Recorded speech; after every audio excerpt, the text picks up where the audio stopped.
नमस्कार मित्रों, कथा शुरू करने से पहले आपने अभी तक हमारे चैनल भारत की कथाएं को सब्सक्राइब नहीं किया है तो सब्सक्राइब कर लें और वीडियो को शेयर जरूर करें। तो शुरू करते हैं आज की कथा। हिमालय की तराई में एक सघन वन था। वन में तरह तरह के पशु पक्षी रहते थे। वहीं जगह जगह ऋषियों की झोपड़ी भी बनी हुई थी। ऐसा लगता था मानो प्रकृति ने अपने हाथों से वन को संवारा हो। उन्हीं झोपड़ियों के पास एक तेजस्वी युवक बहुत दिनों से अंगूठे के बल पर खड़ा होकर तप में लीन था। उसने खाना पीना सब कुछ छोड़ दिया था।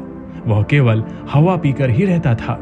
उसका शरीर सूख रहा था, सिर के बाल बढ़ रहे थे और चेहरे पर तेज बढ़ता जा रहा था। लगता था मानो दूसरा सूर्य निकल रहा हो। वह तपस्वी पांडवों का भाई अर्जुन था। वेद व्यास की सलाह से वह दिव्य शस्त्र प्राप्त करने के लिए शिवजी को प्रसन्न करने की चेष्टा कर रहा था, क्योंकि छली षड्यंत्रकारी और पापी कौरवों को हराने के लिए शिवजी की शरण में जाने के अतिरिक्त बेसहारा पांडवों के पास अब कोई चारा नहीं रह गया था। अर्जुन के तप के तेज से आसपास की धरती जलने लगी। झोपड़ियों में रहने वाले ऋषि मुनि घबरा उठे। वे अर्जुन को समझाने लगे कि वह ऐसा कठिन तप ना करे, पर अर्जुन ने उनकी बातों पर ध्यान नहीं दिया। ध्यान भी वह कैसे दे सकता था? उसे तो अधर्म और न्याय को मिटाने के लिए शिवजी से दिव्यास्त्र प्राप्त करने थे। अतः वह तप में लगा रहा। अर्जुन ने जब ऋषियों की बात पर ध्यान नहीं दिया तो ऋषिगण सामूहिक रूप से शिवजी से प्रार्थना करने लगे, प्रभु, अर्जुन के तप से धरती जल रही है। अगर आप उसे रोकेंगे नहीं तो इस वन में हम लोगों का रहना कठिन हो जाएगा। उसी समय आकाशवाणी हुई, ऋषियों, घबराओ नहीं। अर्जुन पुनर्जन्म का देवता है। उसके तप से तुम्हारी अनिष्ट नहीं होगा। वह मुझसे दिव्यास्त्र लेना चाहता है। मैं उसके तप से प्रसन्न हूँ। यह वाणी स्वयं भगवान आशुतोष की थी। अर्जुन बड़ी श्रद्धा से उनकी आराधना में लगा रहा। उन्हें प्रसन्न करने के लिए तप करता रहा।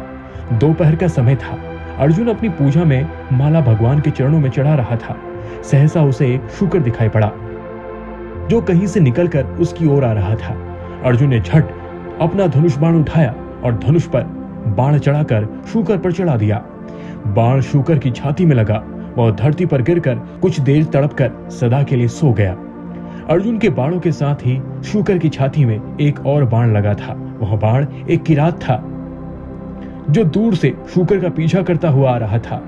शूकर जब धरती पर गिरा तब अर्जुन और किरात दोनों शूकर के पास जा पहुंचे। अर्जुन ने कहा, शूकर की मृत्यु उसके बाणों से हुई है। वहीं किरात ने उसकी बात का विरोध किया।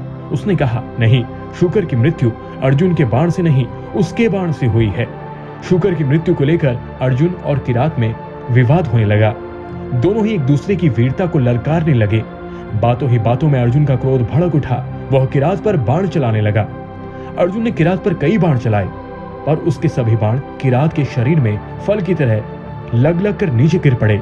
वह विस्मित हो उठा, पर साथ ही और भी अधिक क्रुद्ध हो उठा। वह किरात को युद्ध के लिए ललकार कर उस पर बाणों की वर्षा करने लगा। फलतः किरात भी युद्ध के लिए तैयार हो गया। किरात और अर्जुन दोनों में युद्ध होने लगा। अर्जुन के पास युद्ध की जितनी कलाएं थी, जितने अस्त्र शस्त्र थे, सबका उसने उपयोग किया, पर किरात का बाल भी बाका नहीं हुआ। यह पहला अवसर था जब अर्जुन के बाण विफल हुए थे। वह आश्चर्य में डूबकर सोचने लगा, यह किरात कौन है? मेरे बाण क्यों विफल हो गए? कहीं किरात के रूप में भगवान शिव तो नहीं है? अर्जुन की आंखें बंद हो गई। वह हाथ में धनुष बाण लेकर खड़ा था। वह आंखें बंद करके सोचने लगा, अवश्य किरात के रूप में यह शिवजी हैं। मेरे बाण भगवान शंकर को छोड़कर और किसी पर विफल नहीं हो सकते थे। अर्जुन ने आंखें खोलकर देखा, सामने कोई नहीं था। किरात इधर उधर कहीं भी दिखाई नहीं पड़ा था। अर्जुन के मुख से अपने आप निकल पड़ा, भगवान शंकर, भगवान आशुतोष। सहसा अर्जुन के गले में एक माला आ गई। ये उन्हीं मालाओं में से एक थी जिन्हें अर्जुन भगवान के चरणों में चढ़ाया करते थे। अर्जुन को विश्वास हो गया था कि किरात के रूप में भगवान शिव ही उनके शौर्य की परीक्षा ले रहे थे। अर्जुन का मन शक्ति और श्रद्धा से भर गया। वह पुलकित होकर भगवान शंकर की प्रार्थना करने लगा। भगवान आशुतोष प्रसन्न हो उठे। उन्होंने प्रसन्नता भरे स्वर में कहा, अर्जुन, मैं तुम्हारी वीरता की परीक्षा लेकर परम संतुष्ट हुआ। मैं तुम्हारी इच्छा के अनुसार ही तुम्हें पाशुपात्र दे रहा हूँ। इससे तुम तीनों लोगों को जीत सकोगे। अर्जुन का उद्देश्य पूर्ण हुआ। महाभारत के पन्नों से प्रकट है कि अर्जुन ने भगवान शंकर के दिए हुए अस्त्रों से महाभारत के युद्ध में विजय प्राप्त की थी। सृष्टि के इतिहास में शौर्य की नैवेद्य से शिवजी को संतुष्ट करने वाला अकेला अर्जुन ही है। अतः उसकी वीरता की कहानी प्रलय की छाती पर भी लिखी रहेगी। ऐसी ही कथाएं सुनने के लिए भारत की कथाएं चैनल को सब्सक्राइब नहीं किया है तो सब्सक्राइब कर लें और वीडियो को ज्यादा से ज्यादा शेयर जरूर करें।